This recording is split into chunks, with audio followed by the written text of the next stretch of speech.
సంఖ్యాకాండము 22వ అధ్యాయము. తరువాత ఇశ్రాయేలీలు సాగి యెరికోకు ఎదురుగా యొర్దాను తీరముననున్న మోయాబు మైదానములలో దిగిరి. సిప్పోరు కుమారుడైన బాలాకు ఇశ్రాయేలీలు అమోరీయులకు చేసినదంతయు చూచెను. జనము విస్తారముగానున్నందున మోయాబీయులు వారిని చూచి మిక్కిలి భయపడిరి. మోయాబీయులు ఇశ్రాయేలీయులకు జంకిరి.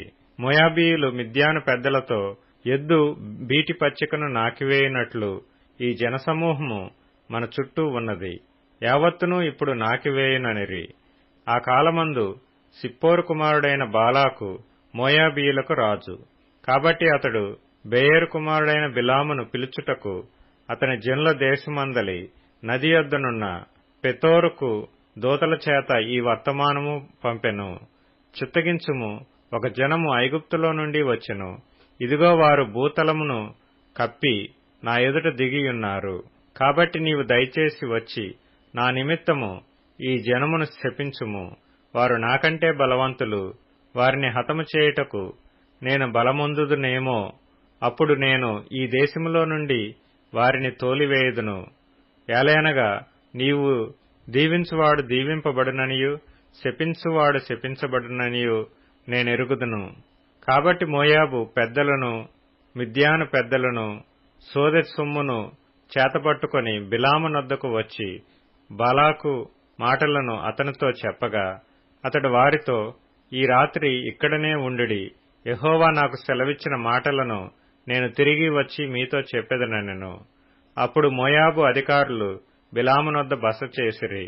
దేవుడు బిలాము నొద్దకు వచ్చి, నీ యొద్దనున్న ఈ మనుషులు ఎవరని అడగగా, బిలాము దేవునితో ఇట్లనెను, సిప్పోరు కుమారుడైన బాలాకను మోయాబు రాజు. చిత్తగించుము, ఒక జనము ఐగుప్తు నుండి బయలుదేరి వచ్చెను. వారు భూతలమును కప్పుచున్నారు. నీవు ఇప్పుడే వచ్చి నా నిమిత్తము వారిని శపింపుము. నేను వారితో యుద్ధము చేసి వారిని తోలివేయుదునేమో అని వీరి చేత నాకు వర్తమానము పంపెను. అందుకు దేవుడు, నీవు వారితో వెళ్లకూడదు, ఆ ప్రజలను శపింపకూడదు, వారు ఆశీర్వదింపబడిన వారు అని బిలాముతో చెప్పెను. కాబట్టి బిలాము ఉదయమున లేచి బాలాకు అధికారులతో, మీరు మీ స్వదేశమునకు వెళ్ళుడి, మీతో కూడా వచ్చుటకు యెహోవా నాకు సెలవీయనని చెప్పుచున్నాడనగా, మోయాబు అధికారులు లేచి బాలాకు నొద్దకు వెళ్లి, బిలాము మాతో కూడా రానుల్లడాయననిరి. అయినను బాలాకు వారికంటే బహు ఘనత వహించిన మరి ఎక్కువ మంది అధికారులను మరలా పంపెను. వారు బిలాము నొద్దకు వచ్చి అతనితో, నీవు దయచేసి నా యొద్దకు వచ్చుటకు ఏమీయూ అడ్డము చెప్పకుము, నేను నీకు బహు ఘనత కలుగజేసెదను. నీవు నాతో ఏమి చెప్పుదువో అది చేసేదను గనుక నీవు దయచేసి వచ్చి నా నిమిత్తము ఈ జనమును శపించుమని సిప్పోరు కుమారుడైన బాలాకు చెప్పెననిరి. అందుకు బిలాము, బాలాకు తన ఇంటెడు వెండి బంగారములను నాకిచ్చినను, కొద్ది పని అయినను గొప్ప పని అయినను చేయునట్లు నేను నా దేవుడైన యెహోవా నోటి మాట మీరలేను. కాబట్టి మీరు దయచేసి ఈ రాత్రి ఇక్కడ నుండుడి, యెహోవా నాతోనికనేమి చెప్పునో నేను తెలుసుకుందునని బాలాకు సేవకులకు ఉత్తరమిచ్చెను.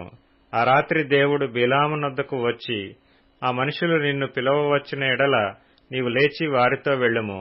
అయితే నేను నీతో చెప్పిన మాట చొప్పుననే నీవు చేయవలనని అతనికి సెలవిచ్చెను. ఉదయమున బిలాము లేచి తన గాడిదకు గంత కట్టి మోయాబు అధికారులతో కూడా వెళ్ళెను.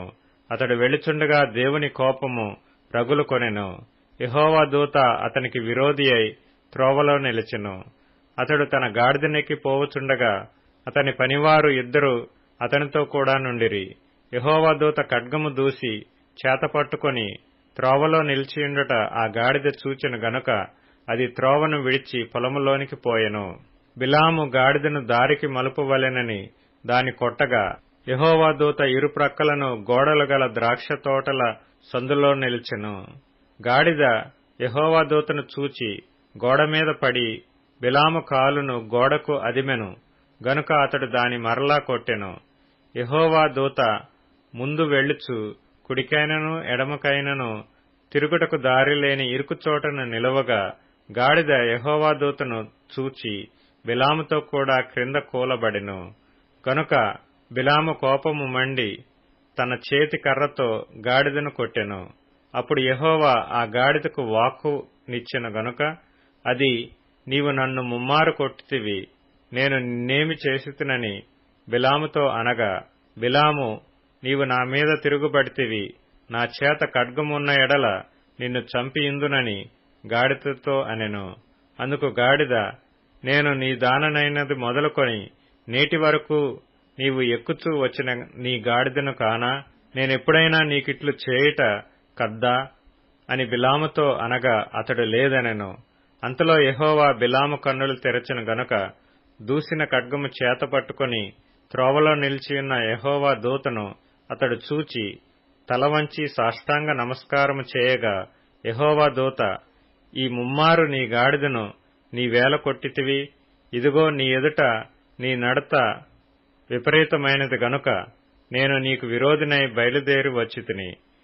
ఆ గాడిద నన్ను చూచి ఈ ముమ్మారు నా ఎదుట నుండి తొలగెను. అది నా ఎదుట నుండి తొలగని ఎడల నిశ్చయముగా నేనప్పుడే నిన్ను చంపి దాని ప్రాణమును రక్షించియుందునని అతనితో చెప్పెను. అందుకు బిలాము, నేను పాపం చేసితిని, నీవు నాకు ఎదురుగా త్రోవలో నిలుచుట నాకు తెలిసినది కాదు. కాబట్టి ఈ పని నీ దృష్టికి చెడ్డదైతే నేను వెనుకకు వెళ్ళెదనని యెహోవా దూతతో చెప్పగా, యెహోవా దూత, నీవు ఆ మనుషులతో కూడా వెళ్ళుము, అయితే నేను నీవు చెప్పు మాటయే కాని మరేమీయూ పలకకూడదని బిలాముతో చెప్పెను. అప్పుడు బిలాము బాలాకు అధికారులతో కూడా వెళ్ళెను. బిలాము వచ్చినని బాలాకు విని ఆ పొలిమేర్ల చివరనున్న అర్నోను తీరమునందలి మోయాబు పట్టణము వరకు అతనిని ఎదుర్కొన బయలు వెళ్లగా, బాలాకు బిలాముతో, నిన్ను పిలుచుటకు నేను నీ యొద్దకు దూతలను పంపింటిని గదా, నా యొద్దకు నీవేళ రాకపోతివి, నిన్ను గణపరచ సమర్థుడను కానా అనెను.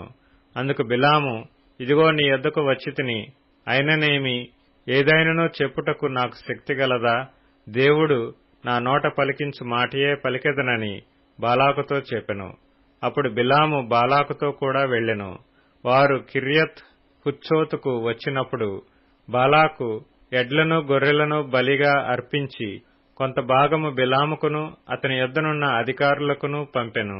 మరునాడు బాలాకు బిలామును తోడుకొని పోయి బయలు యొక్క ఉన్నత స్థలముల మీద నుండి జనులను చివర వరకు చూడవలెనని అతనిని అచ్చోట ఎక్కించెను.